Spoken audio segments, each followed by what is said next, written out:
Bismillahirrahmanirrahim. Alhamdulillah, kita dapat bersama-sama dengan Ustaz Hafiz Hassan, yang Ustaz ni lama mendidik hati kita di surah An-Nur. Lepas tu Ustaz tak berkesempatan datang ke surah An-Nur, jadi saya cuba berhubung dengan Ustaz, dan masa lebih kurang dalam masa 2 bulan barulah dapat. Ustaz dapat luangkan masa bersama kita. Masa sikit 30 saat cukup kan? Oh, tak sampai. Okey. Boleh. Boleh. Jadi Tuan Saliman kata telefon ni, jadi kita jemput Ustaz datang. Ya, segera. Ya, biasa cucuk je.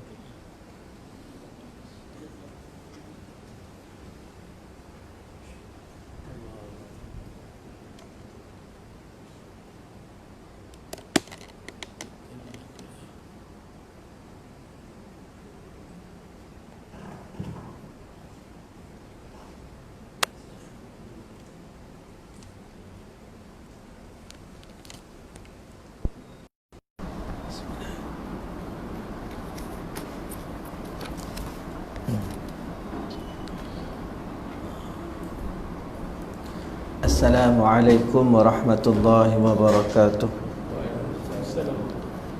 Ila hadratin Nabi al-Mustafa Sayyidina Muhammadin wa ala alihi wa ashabihi ajma'in, summa ila arwahi abaihi wa ikhwanihi wal muallimin wal muallimat wal muslimin wal muslimat syai'ulillahi lahumul fatihah. A'udzu billahi minasy syaithanir rajim. Bismillahirrahmanirrahim. Alhamdulillahi Rabbil Alamin, Ar-Rahmanir Rahim, Maliki Yawmiddin, Iyyaka na'budu wa iyyaka nasta'in, Ihdinas siratal mustaqim, Siratal ladzina an'amta 'alaihim, Ghairil maghdubi 'alaihim waladdallin.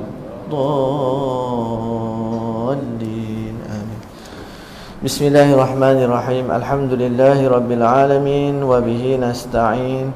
Wassalatu wassalam ala ashrafil anbiya'i wal mursalin, Sayyidina Muhammadin wa ala alihi wa sahbihi ajma'in. Allahumma inna nas'aluka ilman nafi'a wa rizqan tayyiba wa amalan mutaqabbala. Allahumma la sahla illa ma ja'altahu sahla, wa anta taj'alul hazna idza syi'ta sahla. Rabbi yassir wa la tu'assir, Rabbi tammim bil khair, walhamdulillahi rabbil alamin.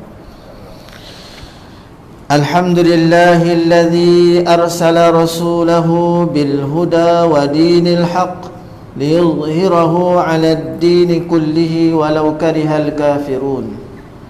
Ashhadu an la ilaha illallah wahdahu la syarika lah, wa ashhadu anna sayyidana Muhammadan abduhu wa rasuluh, wa nusalli wa nusallim ala habibina al-Mustafa sayyidina Muhammadin wa ala alihi wa sahbihi ajma'in. Qala Allah ta'ala fil Qur'anil Karim, a'udzu billahi minasy syaithanir rajim.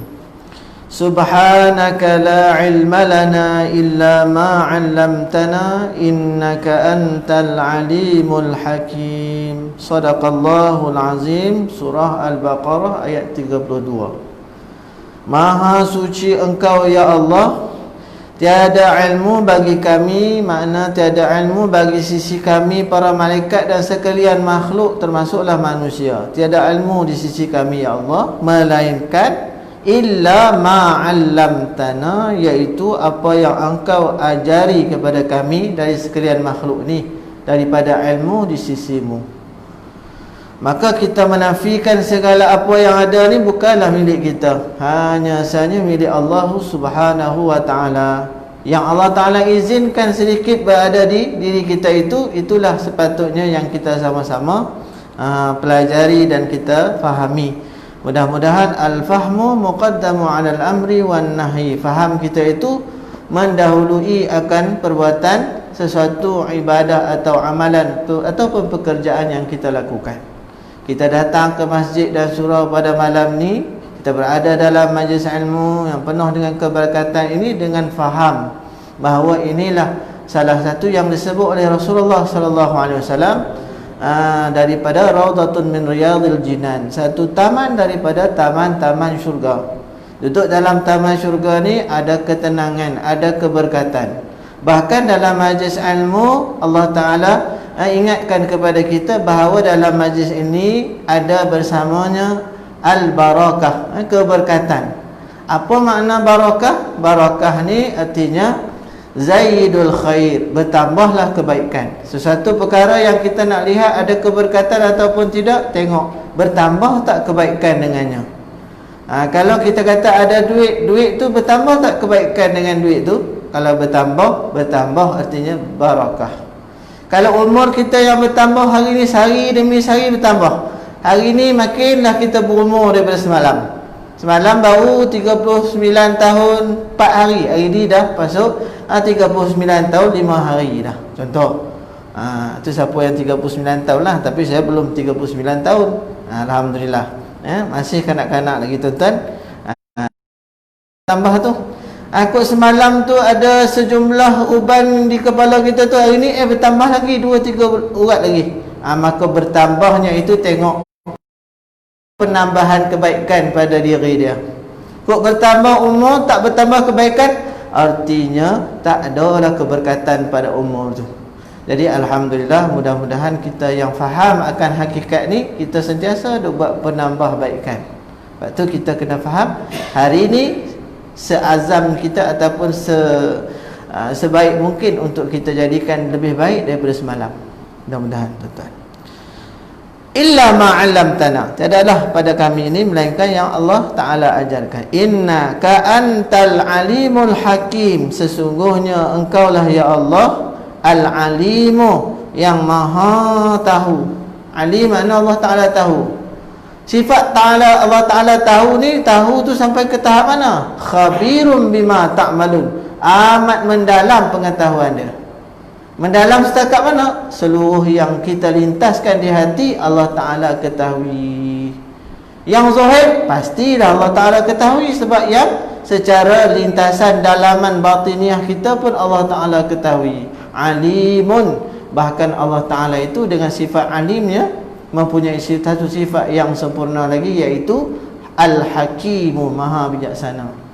Maknanya kita pusatkan segala keilmuan, segala apa bentuk kebijaksanaan adalah di sisi Allah. Kalau Allah Ta'ala izinkan sedikit daripada ilmu yang berada di sisinya itu tumpah sedikit kepada kita, maka itulah yang sedikit yang kita nikmati, yang kita dapat daripada dia kefahaman dan sebagainya itu. Maka kita bacalah dengan kalimah ini, subhanaka la ilma lana illa ma 'allamtana innaka antal alimul hakim. Maknanya kalau Allah Ta'ala bagi faham kita sesuatu perkara, Allah Ta'ala bagi kita satu ilmu, kita pujilah Allah, tasbihlah kepada Allah Subhanahu wa Ta'ala. Baik, pada malam ini insya-Allah kita sama-sama berazam, semoga pertemuan kita pada malam ini pertemuan yang pertama setelah sekian lama, ya. For the first time in forever kan. Satu masa yang lama, setelah lama kita berpisah.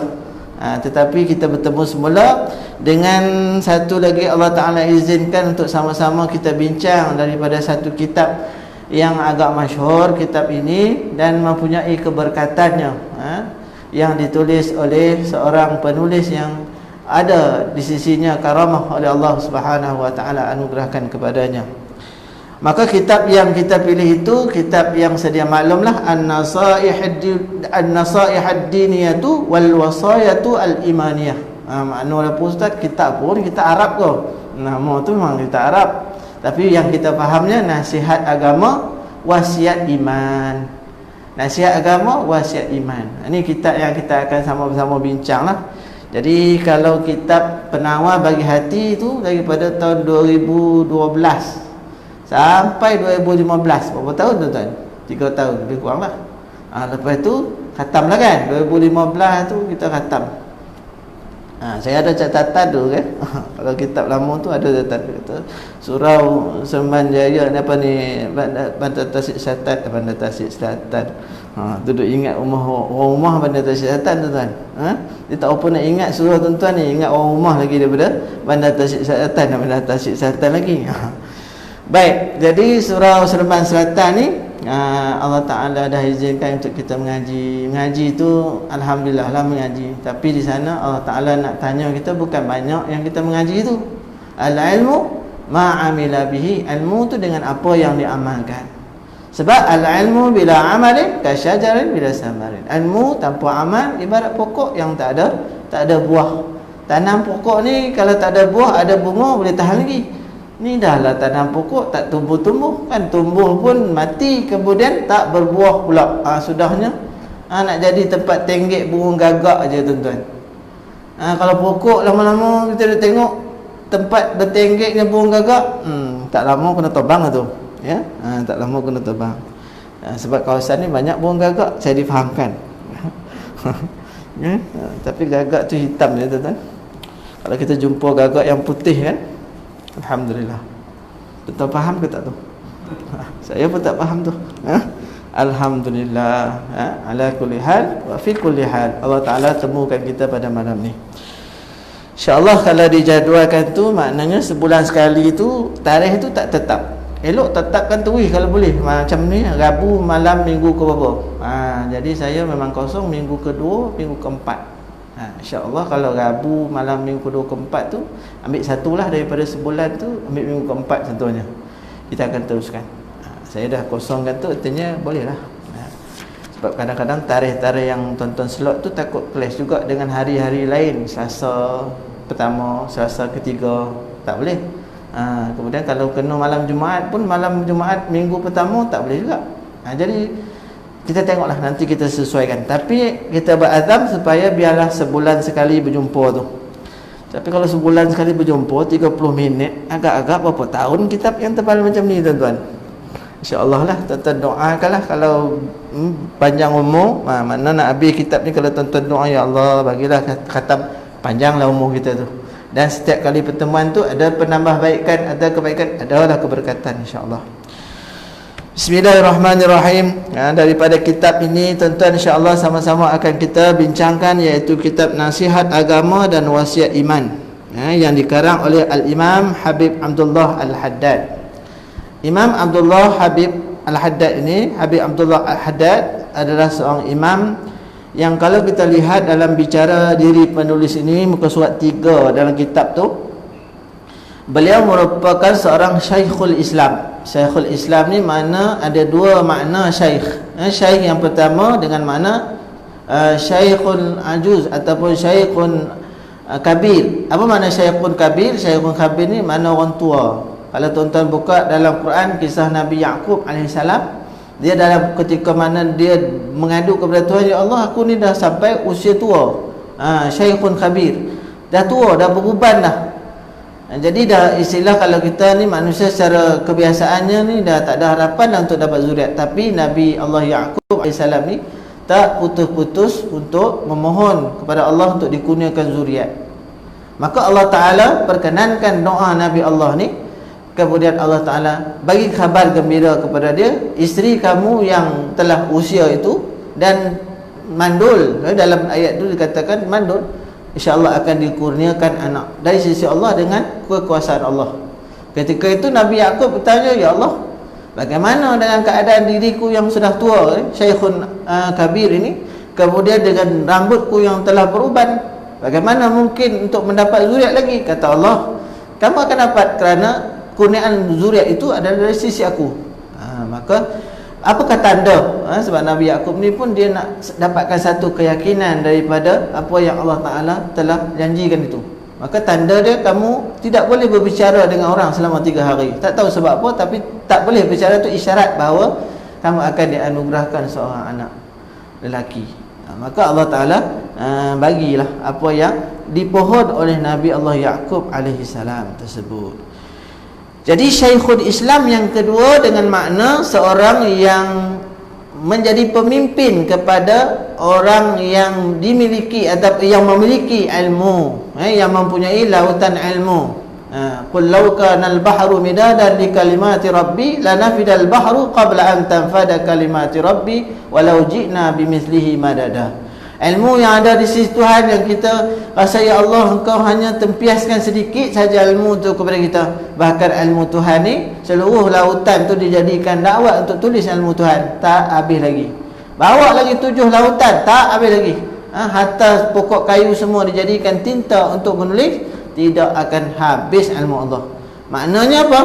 Maknanya ilmu Tuhan ni lah tu surah tak dapat kita nak hitung lah betapa banyak dan luasnya ilmu Tuhan. Maka Syekhul Islam ini bagi orang yang memiliki ilmu dan dia menyampaikan ilmu tu dalam masyarakat. Nanti kita akan lihat keistimewaan penulis ni. Beliau merupakan seorang yang mempunyai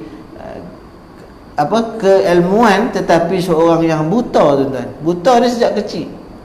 Tuan-tuan bayang, kita celik daripada lahir celik sampai sekarang celik. Tapi berapa banyak kitab yang kita dah hasilkan?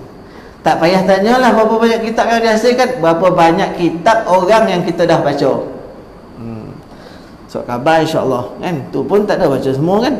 Baca kat ruangan sukan je. Sekarang ni surat khabar dah online kan, senang dah. Jadi kita pun swipe saja. Baik. Ataupun dengan nama lain yang mudah kita faham, Syekhul Islam ini Syekhul Islam. Contoh Yusuf Al-Qaradawi dan sebagainya itu didengar sebagai Syekhul Islam. Mana ulama lah. Kalau kita di Nusantara ni kita panggil Tuan Guru. Tuan Guru. Oh, Ustaz nak sebut Tuan Guru, panjang lagi cerita tu kan. Nak bagi faham, ada makna yang digunakan dalam kitab, nama dia Syekhul Islam. Makna tu orang tu alim sungguhlah dalam keilmuan, dalam bidang-bidang kepakaran tu dia ada kepakaran dia. Tuan Guru, Maha Guru kita kata. Penganjur dan pemimpin utama dalam jejak dakwah dan pendidikan. Digabungkan dua elemen pendidikan, murabbi ataupun Islam mendidik, dan yang kedua ialah dakwah. Ini jarang, kadang-kadang orang ni hanya sekadar muallim, dia boleh mengajar orang, tapi dia tak ada dari sudut murabbi, mendidik. Ada setengah orang dia boleh mendidik, tapi dia hanya mendidik sajalah, dia tidak terlibat dengan dakwah. Tetapi penulis kita atau tokoh yang kita akan bincangkan kitab beliau ni, An-Nasaih Ad-Diniyah wal Wasaya Al-Imaniyah, ini adalah merupakan orang yang praktikal kepada ilmunya. Mana di samping dia menyampaikan didikan secara kerohanian itu kepada masyarakat, bahkan beliau juga merupakan orang yang menyebarkan ilmu itu, maknanya memegang akan tugas Nabi SAW. Dalam tugas Nabi itu adanya tabligh, menyampaikan. Bahkan menyampaikan itu dalam arti kata kadang ada ketikanya ada halangan, ada dia punya rintangan, tetapi mereka ini tetap. Sebagaimana kita lihat sunnah daripada Rasulullah yang berdakwah pun banyak halangannya. Kita ni tak sampai ke tahap tu. Itu pun kadang-kadang itulah sebabkan nyamuk dia gigit kita 2-3 kali datang kuliah, nyamuk gigit tuan-tuan. Minggu depan dah janji dah tak nak datang lagi dah kan. Alhamdulillah lah, surau kita ni ada dah ubat nyamuk kat belakang ni. Baru elok sedap dia kan. Nyamuk pun tak berani nak masuk dah.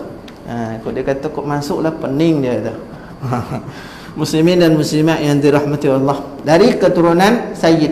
Sayyid ni makna Al-Hadrami, Sayyid yang mulia Abdullah bin Alwi Al-Haddad. Namanya Abdullah bin Alwi ni makna nisbah kepada ahli keluarga dia, Alawin, Al-Haddad. Baik, Al-Alawi Al-Husaini, daripada keluarga Al-Alawin, dan juga Al-Husaini nisbah kepada salah silahnya daripada cucunda Nabi SAW, iaitu Husain, Sayyidina Husain. Mana dia ada salah silah Sayyid itu daripada darah Nabi SAW. Mana ada keturunan Nabi, ada salah silah daripada Rasulullah SAW. Pada zaman dulu ramai orang dia nak ambil kemuliaan Sayyid tu, maka dia pun declare lah dia tu Sayyid juga, macam-macam Sayyid lah. Tapi nak tahu Sayyid tak Sayyid ni, ada satu pemerintah ni dia cerdik. Jadi dia pun kumpulkan, yang mana yang kata semua tu declare kata Sayyid tu kumpul duduk satu padang. Kumpul lah depan padang surau kita contoh. Kemudian padang tu tadi ada pagar, lepas ekor rimau dalam tu. kot betul lah dia tu Said, rimau pun akan tunduk kepada dia. Ada ramai-ramai tu yang mana menipu itu kata ni kan, dia pun lari-lari lah manjat. Tapi yang elok ni ada rimau pun duduk elok depan dia. Jadi di situ kita kata ini rimau pun kenal orang, kenal dia punya salasilah Rasulullah sallallahu alaihi wasallam. Nak ceritanya bukanlah ada pada karamah tu semata-mata, tetapi kata darah yang mengalir itu adalah yang Allah Taala telah muliakan sejak dilahirkan Rasulullah sallallahu alaihi wasallam itu. Mana orang yang ada sangkut paut dengannya, maka Allah Taala angkat darajat mereka. Hari ini kalau kita lihat ada yang memegang nama Said ni, dia tak ada pun dari keturunan tu, tapi dah diletakkan nama tu. Daripada lahir ni mak dia dah letak nama dah Said apa-apa kan. Tapi tak semestinya daripada Salul Galut. Cuma yang mungkin diletakkan nama tu supaya dengan harapan biarlah anak ini akhlaknya, perangainya contoh persis kepada Rasulullah sallallahu alaihi wasallam. Macam anak kita letak nama Muhammad kan, Muhammad Kamal contohnya. Dalam Muhammad sempurna, yang sempurna lagi Kamal. Kalau tak sempurna lagi tu tak tahulah kan. Ada tak malam ni? Alhamdulillah. Baik. Kemudian imam ahli zamannya, mana pemimpin Asy-Syafi'i, beliau dari orang yang mazhab Syafi'iyah, yang sentiasa berdakwah pada jalan Allah, berjuang untuk mengembangkan agama yang suci dengan lisan dan penanya yang menjadi tumpuan dan yang rujukan orang ramai dalam ilmu pengetahuan. Baik, yang pertama lahir Al-Imam Abdullah Al-Haddad. Lahir di mana tuan-tuan? Lahir di sebuah kampung di kota Tarim, iaitu salah satu kota negeri Hadramaut, Yaman. Di Yaman, mana ulama Yaman. Pada malam 5 hari bulan Safar tahun 1044 Hijrah. Ini berapa Safar? 6. Mana tuan-tuan ni kita ni pun mula ni pun hari kelahiran beliau tuan-tuan. Allahu akbar. Mudah-mudahan ya dengan menyambut juga hari kelahiran ni ataupun pada 5 hari bulan Safar tu tahun 1044 Hijrah. Ini 1442. 1442 lebih kurang berapa ratus tahun dah. Kitab dia ni, penulisan dia pada tahun 100 tahun yang dulu, 300 tahun yang dulu ni, atau beberapa ratus tahun yang dahulu ni dipakai 300 400 tahun dah, 300 tahun lebih kan, 300 tahun dah usia kitab yang beliau karang ni tuan-tuan. Hari ni dibaca lagi. Itu kata keberkatan tu. Dah ditinggalkan 300 tahun lebih dah. Hari ni dibaca lagi kitab dia. Beliau lalu dibesarkan di kota tersebut yang terkenal sebagai pusat penetapan kaum Ashraf, iaitu keturunan Sayyid, dari keturunan Sayyidina Husain bin Ali bin Abu Talib. Di sanalah beliau mendapat pelajaran Al-Quran Al-Karim serta menghafalnya. Kita akan cerita biodata penulis ni. Biasanya kita akan mukadimah lah, kita akan sedikit demi sedikit, kemudian kita akan ceritalah beberapa kelebihan karamah yang Allah Ta'ala anugerahkan kepada beliau. Barulah kita akan masuk ke pelajaran kitab yang disusun oleh beliau. Baik, antara perkara yang kita dah sebutkan tadi dari segi tarikh kelahirannya, kemudian nasab keturunannya itu daripada Al-Husaini ataupun daripada salasilah Rasulullah SAW, daripada Sayyidina Husain bin Ali bin Abi Talib. Dan beliau juga merupakan orang yang buta semasa kecil, kerana waktu kecil ni Allah Ta'ala telah anugerahkan ataupun Allah Ta'ala berikan kepada dia ni penyakit cacat. Penyakit cacat merupakan buta, tetapi kehilangan pandangannya disebabkan tekanan penyakit cacat itu, Allah Ta'ala gantikan pandangan zahir itu dengan pandangan batin. Beliau terus menuntut ilmu agama dan mendalaminya. Ini kita lihat ramai ulama-ulama di Yaman ni tuan-tuan, kalau kita perhatikan syekh-syekh besar ni, mereka ni adalah buta, daripada kecil ni buta, ataupun memang jernih dari segi hati dia, mata hati tu yang kita kata sebagai ainul mardiyah, nazrah, pandangan daripada hati itu sesuatu yang begitu istimewa kepada mereka. Sebab mereka tak nampak pada pandangan zahir ni, tapi Allah Ta'ala anugerahkan satu lagi pandangan yang hebat dalam hati dan sanubari mereka. Jadi sekadar itu untuk biodata penulis. Kita akan sambung lagi yang pertemuan-pertemuan akan datang. Baik, kita lihat kepada pengajian kitab sedikit pada malam ini. Masuk kepada prakata lah. Ini prakata ni sebagai kita membahaskan metodologi ataupun apa yang terkandung dalam kitab yang kita akan bicarakan daripada kitab An-Nasaih Ad-Diniyah wal Wasaya Al-Imaniyah. Bismillahirrahmanirrahim. Dengan nama Allah yang Maha Pengasih lagi Penyayang. Mana-mana kitab yang kita jumpa tuan-tuan akan dimulakan dengan kalimah Bismillahirrahmanirrahim. Kenapa dimulakan dengan kalimah Bismillahirrahmanirrahim? Boleh je nak datangkan kata-kata hukama dulu, boleh nak datangkan, tapi disebutkan nama Allah dahulu. Kerana sesuatu dalam hadis Nabi SAW sebut sesuatu perkara yang disebut dengan nama Allah, sesuatu yang syar'i lah, mana perkara yang syar'i yang dibenarkan oleh syar'i disebut nama Allah, di situ akan turunnya keberkatan. Kita nak pakai selipar, sesuatu yang dituntut juga dalam Islam ni, dalam agama kita, untuk menutup bahagian bahaya pada tapak kaki kita. Maka ketika kita sarung kasut atau selipar, kita baca bismillah. Tuan-tuan bayangkan sepanjang kita sarung selipar tu, kita pakai tu, Allah Ta'ala anugerahkan keberkatan, Allah Ta'ala anugerahkan rahmat, dan Allah Ta'ala berikan pahala dengan ucapan Allah ataupun dengan nama Allah tadi. Kita nak naik kenderaan, baca Bismillahirrahmanirrahim. Subhanalladzi sakhkhara lana hadza wa ma kunna lahu muqrinin wa inna ila rabbina lamunqalibun. Baca pula daripada bahagian-bahagian ayat-ayat Quran. Kemudian kita zikir pula sebenarnya Allahu Akbar. Tuan-tuan boleh bayangkan dah berapa banyak kita punya gedung pahala yang kita nak simpan hari-hari tu tuan. Tapi kalau kita renung-renung balik, dalam banyak-banyak, dalam mudah-mudah kita nak mendapat pahala ni, tak terbaca tuan-tuan, tak terbaca. Baju pakai, baju kita buka, tak terbaca dengan nama Allah. Kenapa? Ketika itu berada pada hati kita kerana tidak ada zikrullah. Takut kita ni sebab apa? Di dalam satu hadis Nabi lain sebut, Nabi SAW sebut, dunia ni mal'unatun illa zikrullah. Seluruh keadaan dunia ni terlaknat, tapi kalau yang ada zikrullah, selamat daripada laknat dunia ni. Maka tuan-tuan tengok, kalau kita tak baca dengan nama Allah, buat satu benda tak baca dengan nama Allah, kita tak terhindar daripada laknat. Maknanya satu benda yang satu benda yang negatif lah, satu benda yang buruk. Tapi bila sebut nama Allah, apa yang terjadi sekalipun, hatta yang zahir orang nampak buruk pun, tapi sebenarnya itulah kebaikan. Nak cerita dengan nama Allah tadi adalah kebaikan di sisi Allah telah kita letakkan. Jadi Bismillahirrahmanirrahim ini salah satu perkara yang penting dalam hidup manusia ni. Tuan-tuan, kita mengaji ni biar ada ilmu tu amalkan terus. Hari ni kita, rasanya bukan hari ni kita dapat pasal kelebihan Bismillahirrahmanirrahim ni. Daripada lahir mari mungkin, daripada kita dah mula memahami Bismillahirrahmanirrahim ni, atuk kita dah ajar dah, apa pun baca bismillah. Kau tu naik basikal tu asyik jatuh je rantai, tak baca bismillah lah tu. Kita pun baca bismillah. Tuan-tuan, tak jatuh dah rantai tu. Apa sebab kita pun tak tahu. Sudah dah lama kan jatuh balik.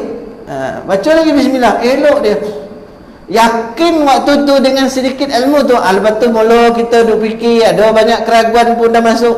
Kita pun kata, yo kau baca bismillah je rantai tak jatuh lagi dah. Sejak pada tu jatuh tak naik-naik lagi dah. Jatuh tak naik-naik. Sebab apa? Dah masuk keraguan pada haqul yakin kita. Mula-mula kita dapat tu, terus kita pegang tu. Ini yang kata ilmu yang dengan yakin tadi. Ini para sahabat ridwanullahi alaihim ajma'in, mereka dengar satu ilmu yang Rasulullah sampaikan, mereka ni tak boleh baca sangat, tapi bila dengar je ayat Al-Quran, pelajaran-pelajaran Nabi sampai, ambil terus amalkan. Antara yang kita tahu sejarah bagaimana seorang sahabat Nabi yang nama Abu Talha. Abu Talha ni dia memiliki sebuah kebun yang begitu hebat dalam zaman dia itu. Di zaman Rasulullah tu kebun yang terhebat lah, kebun yang ada mengalir mata air. Kemudiannya kebun kalau di tanah Arab ni mengalir tanah air tuan-tuan, subuh lah. Rasulullah pun suka gemar berjalan-jalan petang-petang ni di kebun yang namanya Baraha tadi. Kebun tu nama Baraha. Milik daripada Abu Talha. Turun ayat kamu tidak akan lan tanalul birra hatta tunfiqun mimma tuhibbun.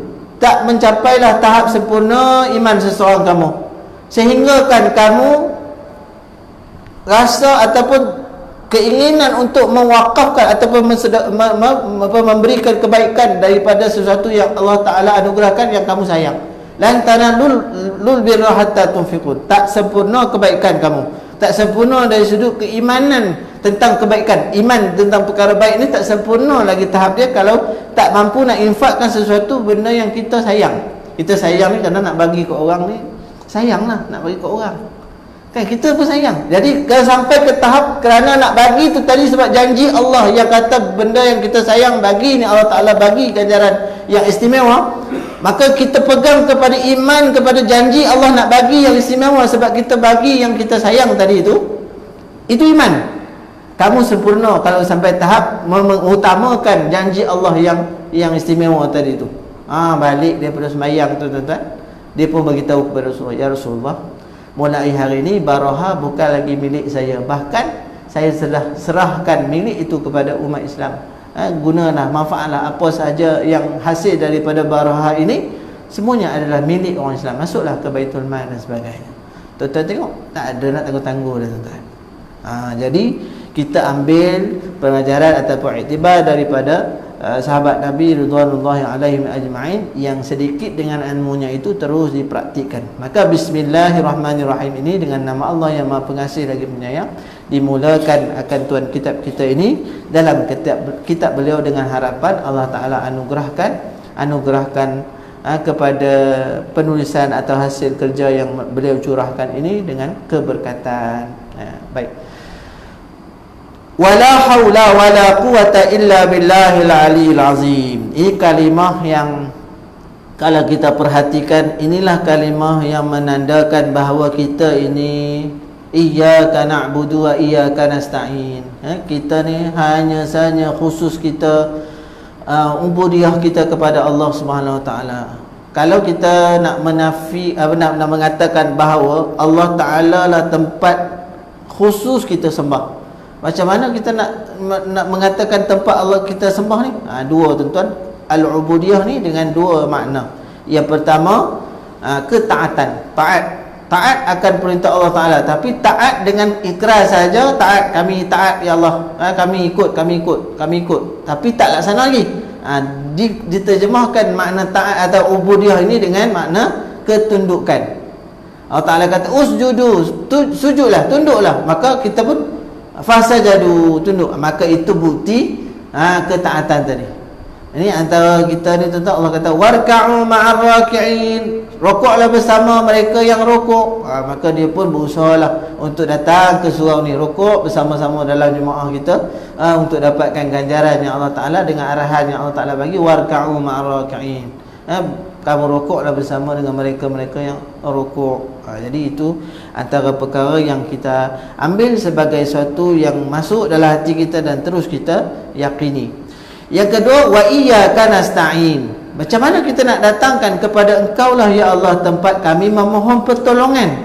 Macam mana nak ada dalam diri kita ni Allah lah tempat kita nak minta pertolongan. Mana dengan kalimah ni lah, nafikan dulu kekuatan yang ada pada kita.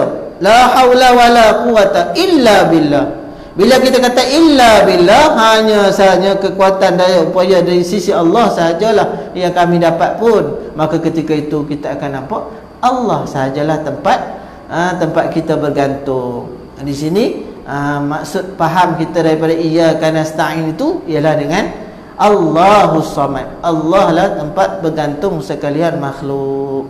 Ini bab akidah. Maknanya tuan kitab ni dia nak mulakan bicara kitab dia ni, dia bawa hal-hal berkaitan dengan akidah dulu. Tunjang dulu, bawa pasal akal dulu, benda yang pasak dulu. Jadi bila pasak tu kuat, teguh, maka pokok dan juga tiang ranting-rantingnya tadi akan tegak.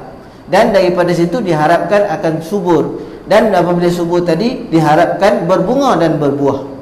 Jadi sebuah pokok itu perumpamaan yang kita lihat tadi ataupun kita dengar tadi itu adalah yang Allah Ta'ala sebut dalam Al-Quran. Apa yang Allah Ta'ala sebut? Alam tara kaifa daraballahu masalan kalimatan tayyibatan kasyajaratin tayyibatin asluha thabitun wa far'uha fis sama. Allah buat perumpamaan kalimah-kalimah yang baik ataupun kalimah tauhid ini ataupun sesuatu ajaran agama yang benar ini adalah ibarat seperti sebuah pohon yang tunjang akar dia. Asluha sabitun, akarnya itu sabit, tegap tutuh dalam tanah. Wa far'uha fis sama, ranting ataupun dia punya pucuk dia menyulang subur ke langit. Kalau ranting ataupun kita kata pucuk yang menghala ke tanah ni, itu maknanya falling down lah. Dah tak lama lagi nak rosaklah. Mana sifat pucuk ni tadi dia akan menghala ke atas, ke langit. Wa far'uha fis sama. Kemudian tu'ti ukulaha kullahin bi izni rabbih. Dia akan mengeluarkan hasil daripada tumbuhan yang tegap tadi, akan keluarkan buah pada setiap musim dengan izin Allah Subhanahu Wa Taala. Mana kebiasaan musim dia berbuah, dia akan berbuah. Kut tanam durian, orang lain berlori dah kan apa hasil. Kita tanam kat durian, pokok lebih besar daripada pokok dia, tapi buah tak ada. Saya rasa tak lama lah pokok durian tu tuan-tuan, dia akan jadi tugu peringatan lah, tak lama tu. Ataupun kita pun malas dah nak bercara, buah pun tak ada, kita pun tak peduli kat dia, habis dia makan naik. Sudah daripada pokok besar tu, daripada togap juga asalnya, tapi sebab tak ada buah, lama kelamaan dia akan mati dah. Sebab apa? Anak-anak itu sikit makan rosak di dalam. Kita nampak tegap lagi, setahun 2 tahun tu nampak okey lagi, tak juga berbuah sebab dah rosak dalam. Makin dia rosak, lama-lama tu tuan tinggal batangnya. Batang pun dah makin roput. Baru last kali dia dah jatuh tumbang tu, baru kita tahu rupanya selama ni anak-anak duk makan akar dia. Kita yang tak nampak, kita tak peduli. Itu masalah dia. Kita pun heran kenapa dia tak berbuah. Akar itu yang tak dijaga, tak disedia baik. Tempat akar itulah tempat untuk dibaja. Tempat akar itulah tempat untuk kita jaga dari segi tanah yang sesuai untuk dia, garam ataupun baja yang sesuai untuk dia, mineral yang sesuai. Jadi kalau tanam pokok tak malas nak jaga, tuan-tuan jangan haraplah untuk dapatkan hasil yang istimewa. Hatta pokok bunga sekalipun, kot nak dapat bunga yang indah, yang elok, yang harum wangi ya, tapi kalau tak dijaga, tak disiram, harapan kita macam mana mula-mula kita beli tu macam tu lah kita harapkan bunga dia, tak dapat dah tuan-tuan, tak dapat dah. Tuan-tuan tengok kita beli kat pusat penyemaian pokok tu kan, balik bukan main lagi. Bunga dia, ya Allah, seronok. Lepas dah gugur dah bunga tu, nak tunggu naik pula macam bunga pertama, tak jadi dah. Sebab apa? Dah tak jaga, tak sama jaga dia pula. Dekat pusat jagaan dia ni, dia fokus kepada jaga tu. Ada dia punya ilmu pula di situ yang diblendkan untuk disuburkan pokok tadi. Lepas tu kita heran beli pokok daripada Thailand, Siam kan. Pokok apa tu kita kata, pokok buah mata kucing ataupun longan ni kan, besar macam buah pimpong katanya. Balik ke rumah kita memang besar mata kucing. Kan? Kita faham besar dia tu tadi besar bola pimpong. Balik kat rumah kita tanam kan, tak lama tu kan, memang betul lah mata kucing. Sebab apa? Dalam hitam tu bukan main besar lagi, luar tu selaput je, memang mata kucing. Lepas tu kita berkata dah nama ni mata kucing, tapi tak sama macam yang kita beli daripada Siam. Dia pun anak pokok benih yang sama. Di sini kita nampak bahawa dengan pokok itu pun ada ibrah yang kita boleh dapat, iaitu la haula wala quwata illa billah. Ilmu yang Allah Ta'ala anugerahkan kepada kita ni, kalau kita tak kembangkan dari segi kefahaman dia, tak diamalkan, tak dipraktikkan, dia tidak ada manfaat. Ini yang kata ilmu tadi kalau tak diamalkan ibarat pokok yang tak berbuah, samalah. Macam kita kata la haula wala quwata illa billahil aliyil azim ni, selagi kita tak beriman dengan bahawa Allah Ta'ala lah punya kuasa, selagi itu kita akan ada rasa ni. Kita mengaji dulu kitab Penawar Bagati, akan rasa satu kehebatan pada diri kita. Ketika itu dah ada sakit penyakit yang disebut sebagai satu penyakit, iaitu membesarkan al-kibru, membesarkan diri. Bila membesarkan diri ni sampai ke satu tahap, dia boleh jatuh kepada syirik khafi. Bila dia rasa diri dia besar, menafikan Allah Ta'ala, mana dia mengecilkan Allah Ta'ala dengan kuasa Allah Ta'ala itu, maka jatuh syirik khafi. Bahayanya penyakit hati ni, penyakit ni bahaya tuan-tuan. Pokok tu tadi togap pun, kalau dah ada penyakit dekat dia punya akar dia, lama kelamaan dia akan tumbang. Subhanaka la ilma lana illa ma 'allamtana innaka antal alimul hakim. Maha suci Engkau yang telah saya syarahkan di awal tadi ni. La ilma lana, tidaklah ada pada kami ni ilmu, illa ma 'allamtana, melainkan apa yang telah Engkau ajarkan. Innaka antal alimul hakim. Baik. Kemudian daripada setelah mana tuan kitab kita membawakan kalimah-kalimah tauhid, mana nafikan dulu daya upaya manusia, nafikan dulu ilmu yang ada ni semuanya bukan milik kita, hanya pinjaman yang Allah Ta'ala izinkan. Kod kita nak pandai ke tak pandai ke, itu bukan urusan kita, tapi ilmu tu adalah dari sisi Allah. Sebab tu kita minta dengan doa yang lazim Rasulullah minta. Doa tadilah yang kita baca setiap kali nak berkuliah ni, Allahumma inna nas'aluka ilman nafi'a wa rizqan tayyiba wa amalan mutaqabbala. 3 perkara ni Nabi lazim minta. Kita ni hari ni kadang-kadang lupa minta. Maka kalau kita baca doa ni, 3 tu dah ada dalam doa tu. Allahumma inna nas'aluka ilman nafi'a. Ya Allah, anugerah kami ilmu yang sifatnya memberi manfaat. Sebab ilmu ni ada yang tak memberi manfaat. Kan? Ilmu merompak. Dia ilmu bukan senang nak merompak. Kaedah nak merompak macam mana, bila masa nak merompak, macam mana pula dari segi kita nak nak pecahkan benda yang terkunci dan sebagainya, itu satu ilmu. Tapi ilmu itu tak bermanfaat. Manfaat ni pada orang yang nak melakukan, nak dapatkan hasil daripada kejahatan, dia rasa bermanfaat lah sebab dia dapat hasil daripada kejahatan. Tapi ilmu yang dikatakan ilmu yang bersifat daripada kemungkaran itu ada satu ilmu yang tak bermanfaat. Al-ilmu yang tidak bermanfaat, la mufida lahu, tidak ada kepentingan pada dia. Kalau kita mengaji untuk nak mengetahui cara SOP yang digunakan oleh penjenayah-penjenayah ni untuk kita nak mengatasi itu mengaji untuk manfaat. Tuan-tuan bayangkan, kita mengaji benda sama macam sihir. Orang mengaji sihir ni bukan untuk dia buat sihir kepada orang, tapi nak tahu, ini ke yang dikatakan cara mereka mendatangkan sihir.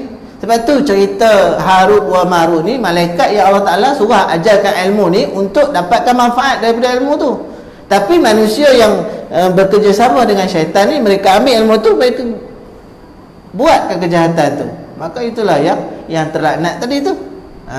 Adapun malaikat yang Allah anugerahkan sebagai guru untuk sebarkan ilmu ni adalah sesuatu yang Allah Ta'ala izinkan, Allah Ta'ala benarkan, tapi untuk manfaat. Baik, begitu juga setelah mana kita mengatakan bahawa ilmu itu sifat dia bermanfaat, dan satu lagi al-ilmu yang bermanfaat, ilmu yang bermanfaat, ilman nafi'ah. Kemudian daripada itu kita minta rizqan tayyibah, rezeki yang baik. Sifat rezeki yang baik ni sebut dalam Al-Quran halalan tayyibah. Sifat dia halal lagi baik. Nak cari yang baik itu suatu tuntutan dalam agama. Halal ni banyak, tapi dalam banyak-banyak yang halal ada juga yang mencari yang haram, tak? Pelik tak musuh ni? Kalau kita kata tak sioman, dia marah tak ke? Kata gila lah, senang gila. Banyak yang halal, tiba-tiba yang haram tu yang dia cari. Tak pelik, sebab apa? Yang haram itulah menjadi pusat kepada syaitan ataupun nafsu yang amarah, yang jahat ni, untuk dia menggoda, sifat dia menggoda manusia ke arahnya. Dia ada sebagai huffatun nar bisyahwat. Dia keliling benda tu, dia ada magnet dia ada tarikan untuk syahwat ni. Jadi benda tu, keinginan tu melak-luak kita nak buat. Keinginan tu melak-luak. Jadi wa huffatul jannati bil makar. Benda yang syurga ni tak berapa nak seronok. Syahwat dia tak berapa seronok. Jadi kita pun, kalau kita jenis yang ikut syahwat, tak seronok. Tapi orang yang mampu mengawal syahwat dia akan berbeza dengan syahwat. Syahwat rasa tak seronok, tapi dia rasa seronok. Syahwat kata tak lazat lah nak solat malam, tapi bila dia mengawal nafsu amarah yang ada dalam diri dia tadi, maka dia akan naik kepada nafsu itu, telah dididik, maka namanya nafsu mutmainnah, tenang dah, jadi lazat pula. Macam itulah manusia ni, bila dia sakit, dia akan rasa semua benda yang lazat, yang sedap ni tak ada nikmat, tak ada sihat, tak ada sedap, tak sihat. Orang demam, bawa lah nasi yang paling sedap pun tak sedap, pahit lah, macam-macam lah bunyi dia tu, nak telan tak tahu, tengok pun tak selera, sakit. Tapi bagi orang sihat, bagi orang sihat, bagi kat dia makanan yang lazat, Allah, 2 pinggan 3 pinggan dia rasa tak cukup lagi. Tak cukup lagi, sebab apa? Lazat, nikmat tu terasa, sebab tak sakit.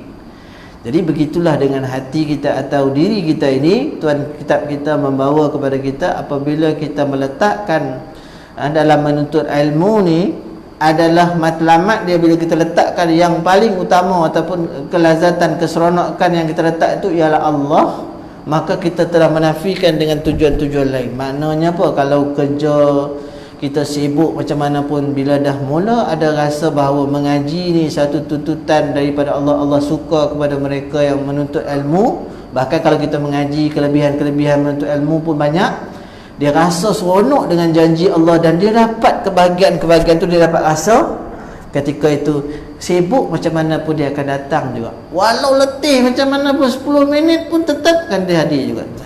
Walau ustaz tak datang pun tetap dia cari juga. Bukalah kitab daripada online ke apa sekarang ni kan. Nak juga ada, biar ada sedikit perkongsian ilmu. Kan? Yang ustaz tu tak datang apa pasal?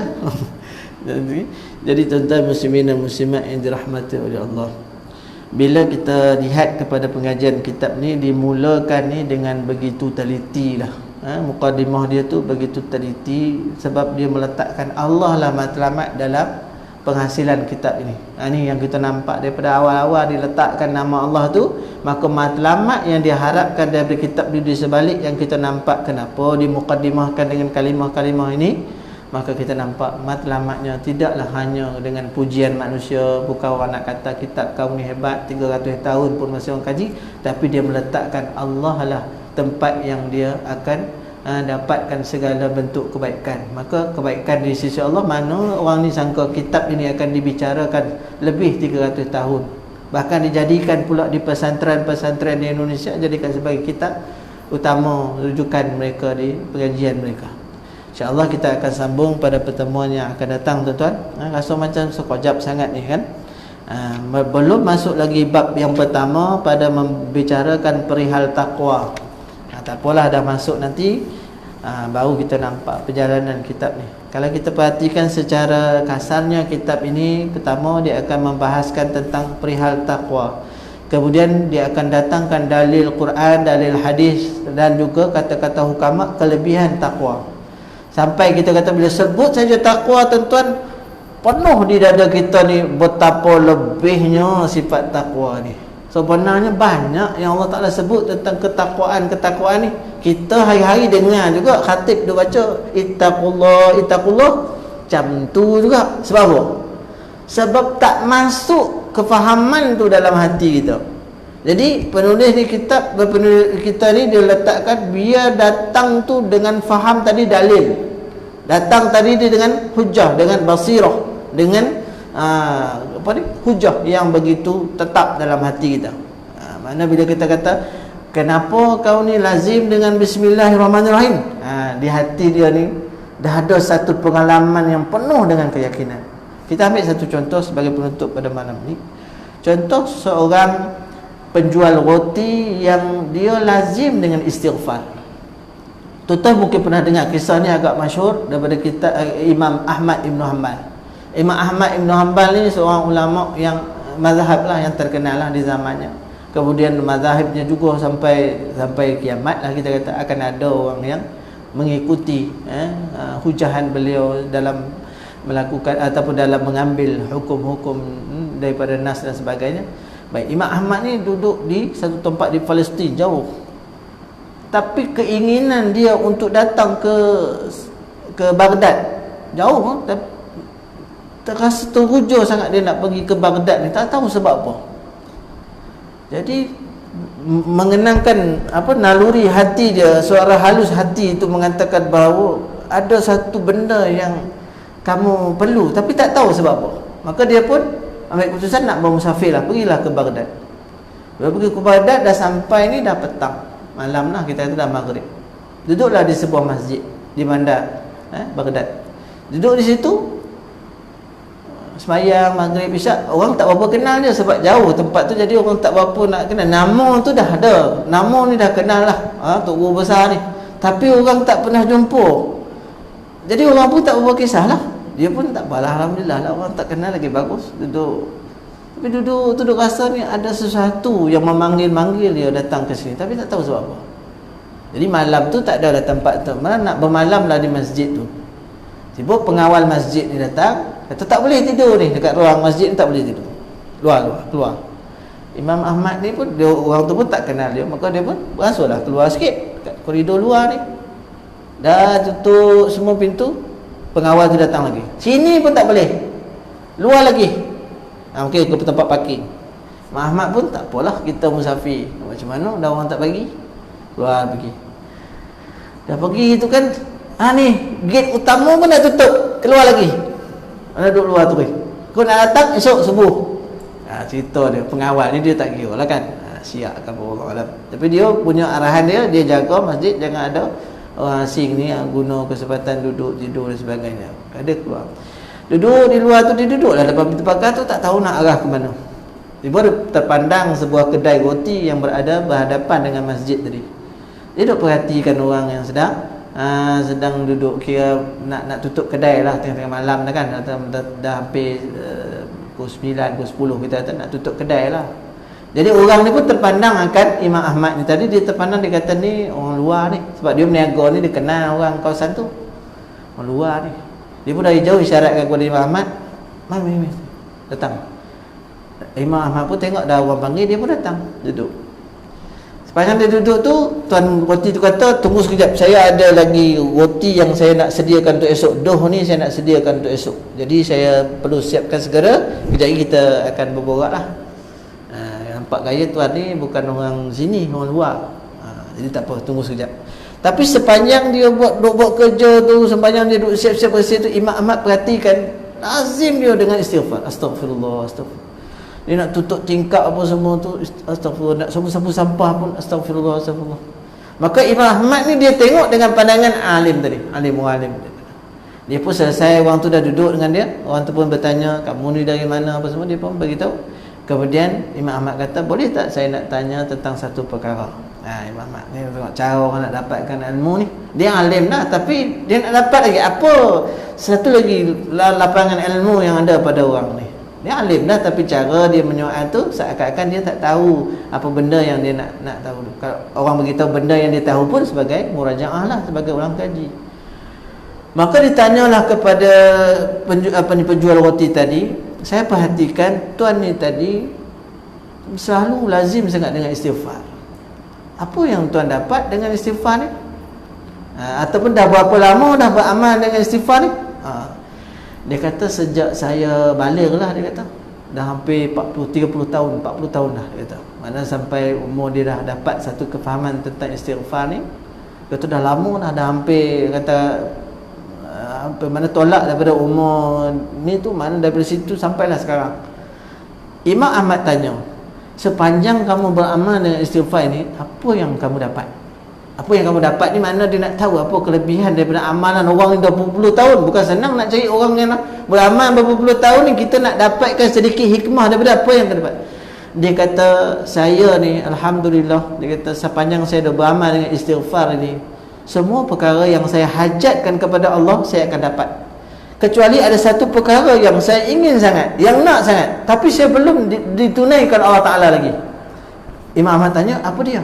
Saya ni dengar nama seorang imam besar di sebuah tempat ini, nama imam tu adalah Ahmad Ibn Hanbal, tapi saya berkeinginan sangat nak berjumpa dengan dia. Imam Ahmad dengar-dengar tuan-tuan, dia tak kenal itu Imam Ahmad. Apa hajat yang belum kamu tunaikan lagi tu? Dia kata, hajat yang saya belum dapat Allah Ta'ala tunaikan lagi, keinginan saya nak jumpa terus dengan ulama besar ni, ulama Imam Ahmad. Macam kita lah hari ni berazam nak jumpa dengan Yusuf Al-Qaradawi, contohlah, contoh. Tak mustahil tuan-tuan, satu hari Yusuf Al-Qaradawi ni entah mana-mana daripada KRA tu pun, semayang kat surau kita. Kita pun tengok orang tua ni macam kenal ni kan. Rupanya amalan kita tu yang duk menjemput dia untuk datang. Maka Imam Ahmad kata, itu yang kamu hajatkan, ya belum tertunai lagi, wallahualam bila, tapi saya pasti Allah Ta'ala akan tunaikan hajat saya ni. Maka Imam Ahmad pun menangis. Kenapa kau menangis wahai orang tua? Sayalah Imam Ahmad tu, dan inilah sebab kenapa saya teringin benar nak datang ke tempat tuan ni. Rupanya kerana amalan dan Allah Ta'ala telah dorongkan, inilah sebabnya saya sampai ke sini. Maka berpelukkanlah mereka. Maka orang tadi pun yakin dan penuh dah keyakinan dia kepada Allah SWT bahawa istighfar ini Allah Ta'ala akan penuhi hajat manusia. Tuan-tuan, daripada kisah ni saya baru dengar Ustaz Muhazzir Jul sebut di surah Al-Hafiz, mengaji dah cerita sebelum ni, tapi bila dia cerita dengan kesungguhan, dia bercerita dengan apa, kebaikan atau dengan kita kata ada gaya tarikan yang tersendiri, masuk dan cuba amalkan. Sepanjang saya nak pergi mana-mana, saya teringatlah tentang perkara ni, saya akan istighfar. Apa yang saya hajat tu akan dapat, tuan. Apa yang saya hajat tu akan dapat. Hari ni satu contoh saya hari ni menjadi pentaksir di College Unifil di Pajang. Pagi, daripada pagi 8.30. Kebetulan saya tak perasan dalam dompet saya ni tak ada cash. Memang tak ada cash. Jadi dekat Tashengo saya tu, dekat saya pakai IC saya tu adalah Tashengo, saya tak tahu dah berapa ringgit ada dalam tu. Saya tak pasti. Saya duk jangka kalau saya pergi lalu ikut apa ni highway ni, saya dah naik highway tu dekat lekas tu, saya naik Allah, rasa tak ada cash ni. Saya pun cek memang tak ada cash. Saya kata andaikan dua tol nak jumpa ni, tol pertama tu tol Ampangan tu berapa ringgit, RM2.6 tu, kemudian nak jumpa tol Nilai pula ni, kes kalau tak ada lah itulah kredit dalam saya punya kad tu tadi, memang saya masalah lah. Cash pula tak ada waktu tu, ATM mana nak ada highway lekas ni. Jadi saya pun kata, ya Allah, tak ada daya upaya saya ni, sebab kita nak touch, kita tak tahu berapa ringgit yang ada. Tak tahu berapa ringgit. Dia pun astagfirullahalazim, astagfirullah. Sebab saya tak guna lama dah kad tu. Astagfirullahalazim. IC ya, kad yang betul-betul Tashengo tu tak bawa. IC saya pakai. Jadi tak tahu berapa ringgit ada ni. Jadi astagfirullahalazim, astagfirullahalazim. Sampai dekat tu saya pun bismillahirrahmanirrahim, tap tekan. Sebab kita ambil dah lorong tambah nilai, tapi nak tambah nilai apa? Duit tak ada. Cash tak ada, tuan-tuan. Kau takkan nak kata boleh saya pinjam dulu RM5, balik lagi saya kira lain, saya bayar lain, saya pergi nilai dulu. Ni atas highway ni. Nak berhenti memang tak ada tempat yang ada ATM. Kan? Kok kita nak touch dulu, yang mula-mula touch kalau dia kata RM9, RM2 ya, RM2 tak cukup 60 sen, tak boleh lepas lah tu. Mana kena patah balik ke macam mana, wallah nak patah balik pun tak ada divider yang pusing balik tu. Pening kat saya fikirkan. Astagfirullah, kan? Tengok ngam-ngam ada, tuan-tuan. RM2.60 sen. Nyala hijau, saya Allah Akbar, kosong tu. Lepas tu saya masuk ke Mantin. Dah saya terfikir dah, masuk Mantin ni bukan free, nak kena bayar pula. Yang apa tu, yang tol Mantin ni berapa ringgit, RM1 lebih tu. Sudahlah, kata nak pergi dekat tol tu, saya kata inilah kali pertama saya takut betul dengan tol ni, tuan-tuan. Dalam hidup saya, tapi tak berhenti. Astagfirullahalazim, astagfirullahalazim, astagfirullahalazim. Nak ditakdirkan Allah, tuan-tuan. Saya pergi setas hijau. Hijau saya pun betul-betul, tapi kosong. Dia naik kosong, hijau. Dia angkat palang tu. Saya pun bismillahirrahmanirrahim, masuk Mantin. Sampailah saya pergi jumpa Shell apa semua. Saya kata aku takkan lagi lah simpan, paling tidak pun RM10 mesti ada emergency ni. Masa tu saya fikir, macam mana tadi saya test, memang tak ada baki dah, kosong lah, zero dah. Memang baki tu ditulis baki 0.00. Saya jelas saya nampak. Saya masuk-masuk, saya kata saat gini memang nak minta kat dia ke mana pun, tuan lepaskan saya dulu. Saya janji petang balik ambil lah lesen saya ni ke apa ke, ambil ke apa, saya pegang kad kerja saya ke, kad sekolah saya ni ambil. Tak kira saya balik, saya dah plan lah. Tak kira balik, saya nak bayar balik lah RM2.8 tu, saya kata kan. Jadi saya pun hijau tu, saya kata ya Allah, Maha suci Engkau Tuhan. Selamat tuan-tuan. Tapi agak-agak saya berhutang tak dengan lekas tu. Yang tu pula saya terfikir, nak cerita lepas. Dan benda ni tak rajin terjadi. Kalau kadang kita touch tu tak ada, memang tak ada lah. Tapi saya yakin dan percaya itulah antara yang saya dah dapat daripada apa yang saya nak kongsikan kepada tuan-tuan malam ni. Astagfirullahaladzim. Tuan-tuan ada hajat apa anak-anak nak pergi temu duka, tuan-tuan bagi tips kepada dia, suruh banyakkan istighfar. Banyakkan istighfar, tuan-tuan. Saya kalau pergi pada mana kita hajatkan sesuatu, istighfar lah. Datang motor tu istighfar. Turun motor je entah apa yang kita hajat tu, kadang-kadang tu belum sempat turun motor lagi, dah dapat dah. Dah lagi dah, tuan-tuan. Allahu Akbar. Maha suci Allah yang telah telah mengurniakan kepada kita sedikit ilmu, dan dengan ilmu itulah yang dikatakan Allah Ta'ala ni, innallaha la yukhliful mi'ad. Allah Ta'ala tidak sekali-kali memungkiri janji kepada dia, janji dia kepada kita. Jadi kita ambillah apa sahaja yang berkaitan dengan ilmu pada malam ni daripada kita cerita tentang muqaddimah kitab kita ini. InsyaAllah amalkanlah sedikit daripada Bismillahirrahmanirrahim itu dengan kalimah la haula wala quwata illa billah, dengan kalimah subhanaka la ilma lana illa ma 'allamtana. Kemudian nanti kita akan sambung lafaz alhamdulillah, lafaz pujian pula kita akan syarahkan sedikit. Dan di samping kita ceritakan lanjut lagi biodata penulis, dan kita akan masuk sedikitlah perihal takwa yang sama-sama kita akan cuba hadamkan balik dalam hati kita. Yang kita harapkan ialah semakin bertambah ilmu ni, biarlah semakin bertambah pula amal kita yang baik-baik, dan mudah-mudahan Allah anugerahkan keberkatan dalam pertemuan ini, iaitu zaidul khair, bertambahlah kebaikan untuk seterusnya dalam kehidupan kita. Semua saya pun baru 2 hari lepas saya pun sedih juga antara anak murid saya yang begitu committed, Haji Khairuddin di Surau Taman Cengar Utama ni, yang selalu tanya. Saya buka kitab biografi Muhammad bin Abdullah, perjalanan hidup seorang Nabi itu. Jadi banyak kisah-kisah sirah-sirah ni yang bila kita syarahkan, kita cerita, dia banyak bertanya. Dan tengok dia gembira sungguh dalam kuliah-kuliah ilmu pengajian kitab-kitab lain pun. Namun Allah Ta'ala nak jemput dia sekejap saja. Saya difahamkan dia sakit, nak pergi ziarah, katanya dah ke IGN. Masih lagi jawab WhatsApp dalam 2 hari. Anak dia beritahu sekarang ayah hanya bergantung kepada alat. Jadi kalau doktor kata bagi cadangan, sama ada nak cabut alat ni ataupun nak kekalkan, tapi wallahualam dari segi biologi mengatakan bahawa tak adalah. Maka keputusan keluarga ni kata kekalkan, tapi doktor pun mengesahkan tak adalah. Hari apa Haji Khairuddin hari baru ni, hari Ahad. Hari Ahad baru ni. Jadi bila pembagian itu cepat sangatlah. Daripada IJN pun keluar pukul 3, pukul 5 sampai di Masjid Taqwa. Datuk Sahibul Fadilah pun ada, semayangkan jenazah beliau. Kemudian masa tu gelap awan dia, bawa ke perkuburan Jalan Kuala Pilah tu, nak ke Ulu Bendul bawah tu, kebumikan di situ. Bila dah siap ke bumi, hujan pun turun dengan selebat-lebatnya. Maka imam pun menggigil baca talqin.